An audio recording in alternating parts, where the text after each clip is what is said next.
It was a Friday night in Lagos, and the streets of Victoria Island were alive with music, lights, and the hustle of people chasing thrills. All eyes were on Club Royal, the most exclusive nightclub in the city. The Valley area buzzed as exotic cars pulled up one after the other, Lamborghinis, Ferraris, Bentleys, each more impressive than the last. Then, they arrived. 3 sleek Rolls-Royce Phantoms pulled up, their black paint gleaming under the club's neon lights. The crowd erupted into whispers. Everyone knew who it was even before the car doors opened. The Cubana Brotherhood. First out was Kennedy, the quiet one. Dressed in a perfectly tailored white agbada with gold embroidery, he adjusted his dark sunglasses, his wristwatch, a limited edition Patek Philippe, catching the light. Next was Ibuka, the loud and flashy one. He wore a crimson Versace suit, no shirt, and gold chains hanging on his chest like trophies. He grinned as he stepped out, tossing a bundle of naira notes into the air. People scrambled to pick them up. Finally, the leader, Obiora, stepped out. Tall, dark, and commanding, Obiora wore a simple but sharp black suit. His confidence was magnetic, his presence impossible to ignore. Unlike Ibuka, he didn't show off, but his silence spoke louder than words. The 3 walked into the club, the doors held open by bouncers who bowed slightly as they passed. Inside, the DJ immediately switched the track to their favorite song, and the crowd went wild. The Brotherhood headed straight to their VIP section, a raised platform overlooking the dance floor. Waiters rushed to serve them champagne, whiskey, and exotic cocktails. Their section was roped off, guarded by more bouncers, and only the most beautiful women dared approach. Everyone in the club wanted to be near them. Some whispered about their wealth. Do you know they bought 10 cars last week? I heard they spent $2 million on a yacht party in Dubai. Someone told me they own half the oil blocks in the Delta. But no one knew for sure. As the music pounded and the lights flashed, the Brotherhood sat back, enjoying the show. Ibuka, as usual, started the party, popping bottles of Dom Perignon and spraying champagne on the crowd. Kennedy sipped his drink quietly, watching everything with sharp eyes. Obiora leaned back, his fingers drumming on the table, as though lost in thought. For most people, this was a dream life. The Brotherhood had it all: money, power, respect. But underneath the glitz and glamour lay a question no one dared to ask: where did their money come from? As the Cubana Brotherhood settled into their VIP section, the rest of the club buzzed with excitement. The energy was electric, people danced harder, drank more, and threw money around, hoping to catch the Brotherhood's attention. At a smaller table across the room sat a group of 4 young men, all in their late 20s. They were dressed sharply, but their designer clothes didn't shine as brightly as the Brotherhood's. They had pulled their money together to secure a table in the club, hoping to catch a glimpse of the men they idolized. "Guy, see that chain on Ibuka's neck?" Connor said, his eyes wide. "That one alone fit by land for Lekki." "Forget the chain," his friend Uche replied. "Not that watch way Obiora dey where they kill me. I saw it online last week, over 50 million naira. Beo, the quietest of the group, took a sip of his drink, his eyes fixed on the Brotherhood. "Do you ever wonder how they made their money?" he asked, his voice low. Connor scoffed. "You dey ask nonsense question. Oil, real estate, international business, rich men know they explain." Uche leaned in. "But have you noticed they don't talk about their businesses? No interviews, no big announcements, nothing. Just money everywhere." The 4th friend, Deji, shrugged. "Does it matter? See their lives. Big cars, big houses, women, respect. If I had that, nobody fit question me." They all nodded in agreement. The Cubana Brotherhood represented everything they wanted to be: wealthy, untouchable, and admired. As they watched, a stunning woman approached the Brotherhood's table. Her red dress clung to her calves, and her diamond earrings sparkled in the club lights. She leaned close to Obiora, whispering something in his ear. He smiled faintly, gestured for her to sit, and passed her a glass of champagne. "See how women flock to them," Uche muttered. "No stress, no struggle. Just enjoyment." Beo frowned slightly. But don't you think there's more to it? Money doesn't just fall from the sky. Connor rolled his eyes. Guy, I beg relax. Instead of worrying about their source of wealth, let's figure out how we go make our own. As they spoke, Ibuka stood up and addressed the crowd. Tonight, the drinks are on us, he shouted, his voice booming over the music. The club erupted in cheers as waiters began delivering free bottles to every table. Connor and his friends stared in amazement. Just like that? Deji exclaimed. This is the life. But as the party roared on, Beo couldn't shake the feeling that there was more to the Brotherhood story than met the eye. The party at Club Royal lasted into the early hours of the morning, but the Cubana Brotherhood left before the final song. They moved with the same air of mystery as when they arrived, slipping out through a private exit while the crowd was still caught up in the euphoria of free drinks. Their convoy of luxury cars drove through the quiet streets of Lagos, heading towards a secluded mansion on Banana Island. The mansion was enormous, surrounded by high walls and guarded by men in black suits armed with discreet earpieces. The gates opened automatically as the convoy approached, and the cars rolled into the compound. Inside the mansion, the atmosphere was starkly different from the vibrant club they had just left. The air was heavy, the lights dim. The grand living room was adorned with marble floors and gold-plated furnishings, but there was no sign of life except for the three men who now stood in silence. Obiora, Kennedy, and Ibuka exchanged glances before Obiora spoke. Lock the doors. Kennedy moved to secure the room, activating a hidden control panel that slid thick metal barriers over the windows and doors. The room was now completely sealed, cutting them off from the outside world. Ibuka, who had been grinning and laughing all night, suddenly looked serious. He poured himself a glass of whiskey and sank into one of the plush chairs. We need to talk about the new demand, he said, his voice low. Obiora sat down across from him, his face unreadable. Go on. The elders have sent word. They want double the usual offering this month. Kennedy's expression darkened. Double. Are they mad? Do they think we're magicians? They don't care what we think, Ibuka replied. They just send the message. No excuses, no delays. If we don't meet it, we know what happens. A tense silence fell over the room. The Cubana Brotherhood were wealthy beyond imagination, but their fortune came with a cost they never spoke about, not even to each other unless necessary. Obiora leaned back, his eyes narrowing. We've handled worse. We'll handle this too. How much time do we have? 2 weeks, Ibuka said. Kennedy exhaled sharply. We'll need to move fast. But if we keep doubling like this, it's going to draw attention. People are already asking questions. Let them ask, Obiora said coldly. As long as they don't know the answers. Ibuka chuckled bitterly. And if they find out? Obiora's voice was calm but chilling. Then they won't live long enough to tell anyone. The three men sat in silence for a moment, the weight of their conversation hanging heavily in the air. Finally, Obiora stood.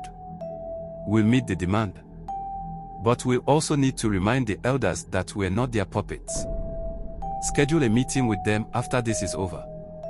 Ibuka and Kennedy nodded. Whatever the Brotherhood's secret was, it was clear that their wealth wasn't just a result of hard work or business acumen. There was something darker at play, something they were willing to do anything to protect. A week later, the Cubana Brotherhood sat in a dimly lit chamber in the heart of an unmarked estate outside Lagos. This was where they met the elders, an ancient council of men and women whose power and influence stretched far beyond Nigeria's borders. The chamber had no windows, and the walls were adorned with strange symbols. In the center of the room was a long wooden table with carved figures along its edges. At the far end of the table sat 5 shadowy figures, their faces partially obscured by the low-hanging hoods of their robes. Obiora, Ibuka, and Kennedy stood before the elders, their usual confidence replaced with cautious respect. You are late, the elder in the middle said, his voice low and gravelly. We apologize, Obiora replied, his tone even. But the task is already underway. The offering will be ready on time. The elders exchanged glances. The one on the left, a woman with piercing eyes, leaned forward. Do not mistake us for fools, Obiora. We've heard whispers, people asking questions about your wealth, your rise to power. You're drawing too much attention. Ibuka bristled. With all due respect, what do you expect us to do? Pretend to be poor? This is Lagos. Money speaks louder than anything else. Silence, the woman snapped. Her voice echoed in the chamber, and Ibuka grudgingly stepped back. The elder in the middle raised a hand to calm the room. You forget that your wealth comes at a price. The power we granted you is not infinite, and it is not free. The offering must be made, or everything you have will crumble. Kennedy, who had been quiet, finally spoke. We understand the terms of our arrangement. We have never failed you, and we won't start now. But we need clarity. Why has the demand doubled? The elder on the right, a frail-looking man with sharp features, let out a dry chuckle. You do not question us, boy. The demand has doubled because the stakes have doubled. Your power grows, and with it, our expectations. Obiora's jaw tightened, but he kept his composure. We will deliver.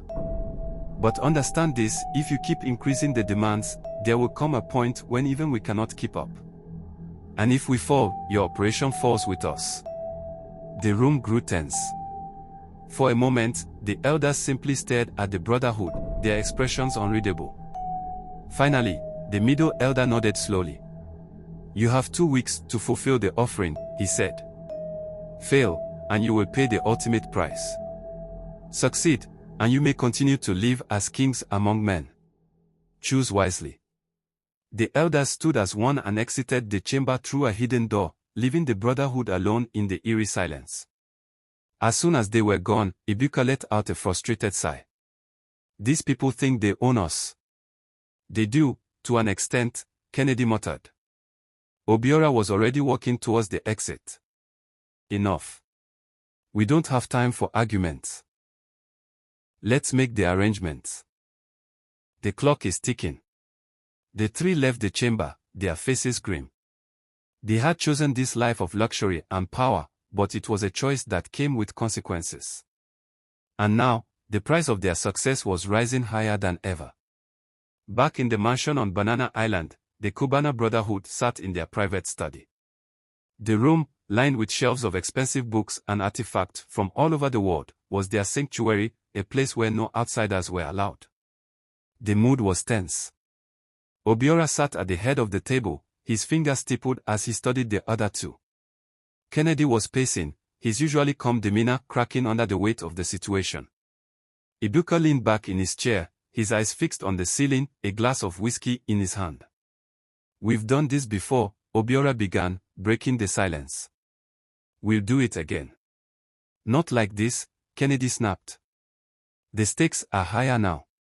They've doubled the offering, Obiora. Do you know what that means? Twice the risks. Ibuka let out a short laugh. Risks. This whole thing has been a risk since day one. Or have you forgotten what we signed up for? Kennedy stopped pacing and turned to face him. I haven't forgotten. But this is getting out of hand. How many more lives do we take before it's enough? The room fell silent. The offering wasn't about money or material possessions. The elders demanded something far darker, human lives. Each time the Brotherhood needed to renew their wealth and power, they had to provide sacrifices. These weren't random people, they were carefully chosen individuals, people whose disappearances would either go unnoticed or send the right kind of message. Obiora leaned forward, his voice calm but firm. We knew the cost when we started this. Every luxury, every car, every house, it all comes from them. You think this wealth comes from hard work?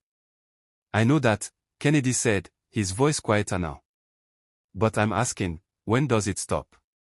When do we walk away? Ibuka sat up, his expression suddenly serious. Walk away? From this? Do you hear yourself? You think the elders will let us walk away? We're in this for life, brother. The only way out is death. Kennedy clenched his fist but said nothing. Obiora stood, his presence commanding as always. Enough. We are wasting time. The first step is identifying the targets. Kennedy, you'll handle the logistics. Ibuka, use your contacts to keep everything quiet. I'll oversee the operation personally. The other two nodded reluctantly. Later that night, Kennedy sat alone in his room, staring out at the Lagos skyline. The city sparkled with lights, a symbol of the wealth he now possessed. But all he could think about was the faces of the people they had sacrificed over the years.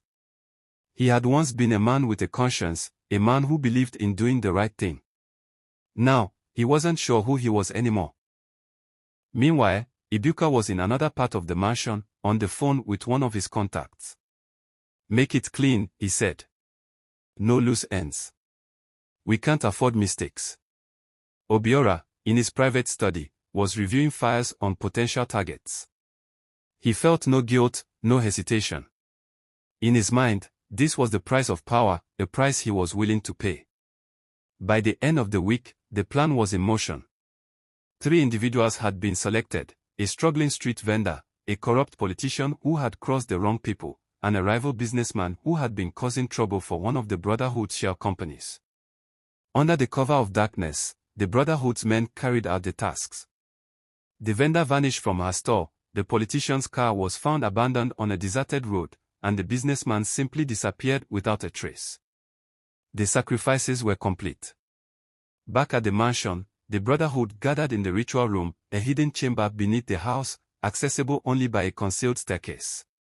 The room was stark and cold, with an altar in the center and the same strange symbols carved into the walls. They stood before the altar, their hands clasped as Obiora recited the incantation that would seal the offering. The air grew heavy, and the flickering candles cast eerie shadows. When the ritual was complete, the room seemed to exhale, and the tension lifted. It's done, Obiora said. For now, Kennedy muttered. Ibuka clapped him on the shoulder. Cheer up, brother. We're still alive, still rich, and still on top. But as they left the chamber, each of them knew the truth: the price of their wealth was growing heavier with each passing day, and there was no telling how long they could carry the burden. The days following the ritual were unusually quiet in the mansion. The Cubana Brotherhood had always prided themselves on their unity, but now, an unspoken tension lingered between them. The weight of their choices, and the growing demands of the elders, was beginning to show in different ways for each of them. Kennedy was in the garden, sitting under the shade of a massive palm tree. The early morning sun was rising over the Lagos skyline, but he barely noticed it. His thoughts were consumed by guilt. He couldn't shake the image of the street vendor they had taken. A mother. A widow. She had pleaded for her life, crying about the children she left behind. He sighed heavily, rubbing his temples. He had once convinced himself that their sacrifices were justified, that the people they chose were part of the necessary collateral for their success. But now, his soul was tired. I thought I'd find you here, Obiora's deep voice broke the silence. Kennedy didn't turn. What do you want? Obiora stepped forward, hands in his pockets, his expression calm but probing. We need to talk. There's nothing to talk about, Kennedy said flatly. Ibuka, who was nursing a drink, raised an eyebrow. Obiora didn't leave. Instead, he sat on the bench beside him. For a moment, they were silent, listening to the rustle of leaves in the breeze. I know it's getting to you, Obiora finally said. I see it in your face, the way you've been acting. You're thinking about leaving. Kennedy laughed bitterly. And go where? You said it yourself, there's no way out. Obiora leaned forward, his elbows resting on his knees.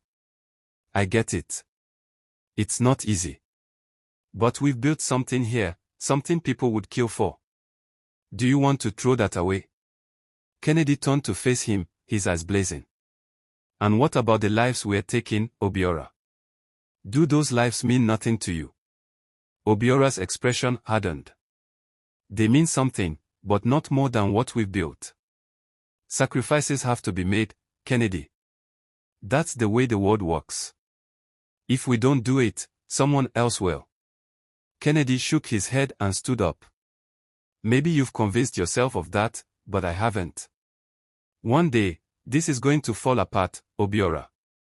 And when it does, I don't want to be here. He walked away, leaving Obiora sitting alone. Meanwhile, Ibuka was dealing with his struggles in his own way.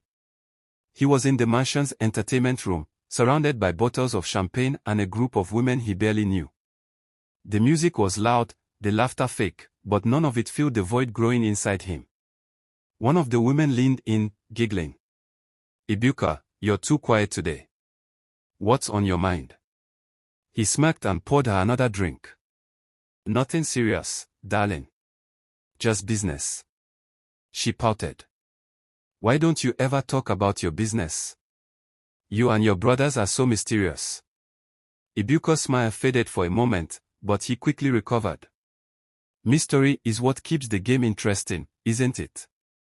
But as the party carried on, Ibuka felt more alone than ever.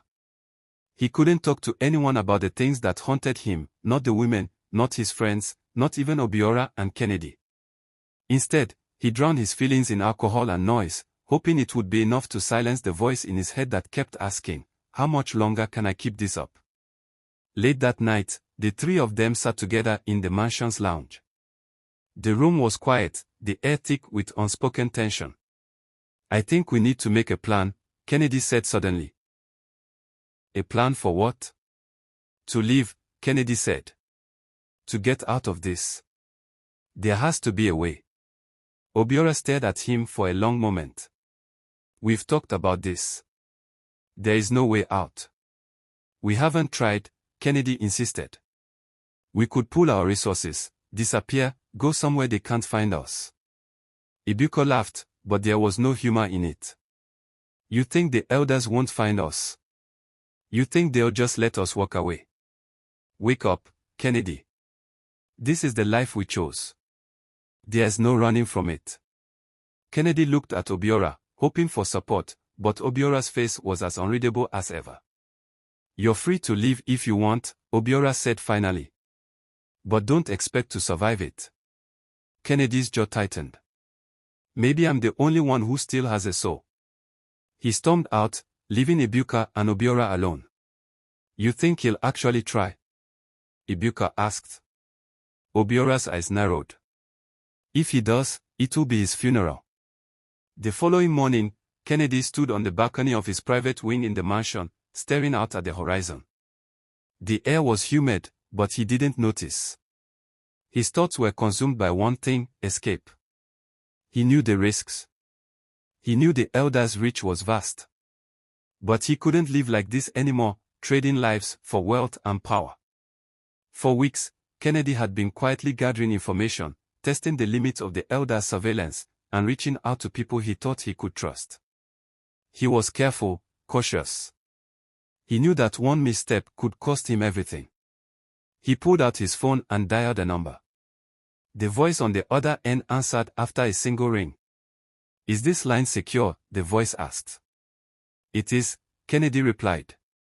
Are you ready to move? We've got everything in place, the voice said. But you need to act fast.